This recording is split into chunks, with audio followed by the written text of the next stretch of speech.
Guess you don't count. That's what my sister, Leia, said when I realized the seating chart had placed me outside by the trash cans.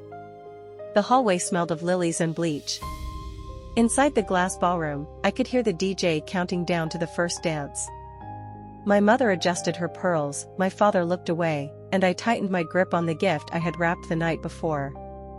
I smoothed my wine-colored dress and chose silence, no arguments, no tears. I simply stood up and walked out into the crisp Vermont air. 5 minutes later, the music died, and a scream cut the room in half, but before that, there was the silence. The golden child and the invisible one. We were the cliché you see in family portraits, the golden child and the quiet one. Leia had ribbons and trophies, I had report cards no one looked at. She would cry and get rescued, I would fix things and get ignored. Mom called me the easy one, and Dad called me independent. Both meant the same thing, invisible was convenient. The last time I saw them all together was Thanksgiving 3 years ago. I found my mother's old journal in a drawer. Every page began the same way: Leia's first day of kindergarten, Leia's favorite meal, Leia's college acceptance. There wasn't a single line about me. When I asked why, Mom smiled as if it were a silly question. You never needed the attention, honey. You were always fine. That night, I learned there are two kinds of forgotten, being lost and being erased.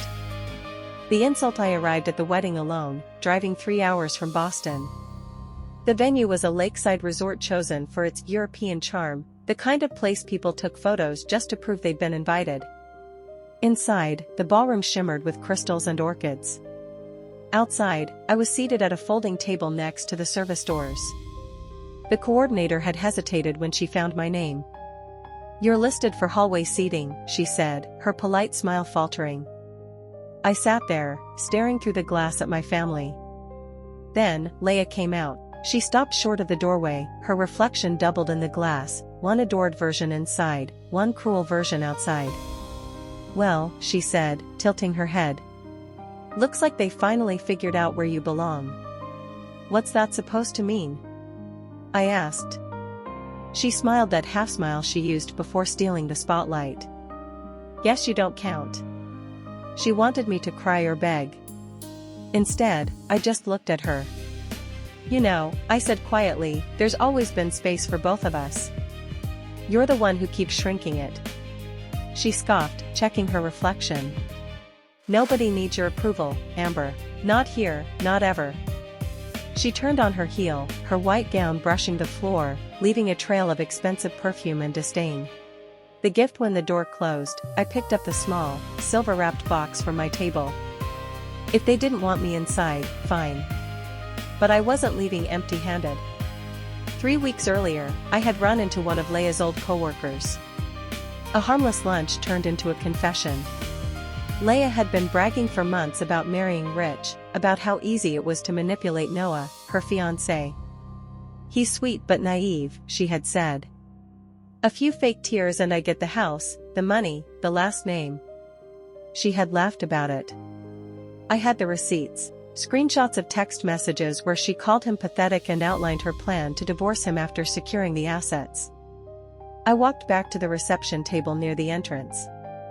The wedding planner was distracted, fussing over centerpieces. I slid the silver box onto the pile labeled to Leia and Noah. Inside, atop a crystal frame, was a folded note and the printouts of those messages. I checked my reflection one last time. My heart wasn't racing, it was steady. I turned and walked toward the exit. The collapse. I didn't stay to watch, but I heard it. I was in the parking lot when the music stopped. Inside, someone had decided to open gifts for the crowd. Leia opened the silver box. Her confused frown turned to horror as the note slid loose.